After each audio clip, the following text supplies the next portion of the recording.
गांव में रामलाल नाम का एक किसान रहता था जिसकी पहचान मेहनती और ईमानदार व्यक्ति के रूप में थी। लेकिन पिछले कुछ सालों से उसका खेत अनुपजाऊ हो गया था। उसने हर मुमकिन कोशिश की, पर उसकी किस्मत ने उसका साथ नहीं दिया। कर्ज में डूबे रामलाल ने फैसला किया कि इस बार अगर फसल नहीं हुई तो वह अपना खेत बेच देगा। एक दिन गांव के बाहर से आए एक अजनबी ने रामलाल से संपर्क किया। उसने कहा, तुम्हारे खेत को मैं उर्वर बना सकता हूँ, बस मेरी शर्त मान लो। शर्त थी कि वह खेत में दी गई अजीब सी बीज बोएगा और किसी को भी इस बारे में कुछ नहीं बताएगा। रामलाल के पास खोने को कुछ नहीं था, इसलिए उसने प्रस्ताव मान लिया। बीज बोने के कुछ ही दिनों बाद खेत में अनोखी और चमकदार फसल उगने लगी। गांव के लोग रामलाल के खेत की तरफ हैरानी से देखते थे।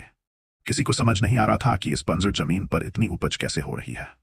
लेकिन रामलाल ने अजनबी से किए वादे के मुताबिक चुप्पी साधे रखी। धीरे धीरे खेत के आसपास अजीब घटनाएं होने लगीं। गांव के लोग कहने लगे कि रात के वक्त खेत से अजीब आवाजें आती हैं। रामलाल ने खुद देखा कि उसकी फसल अंधेरे में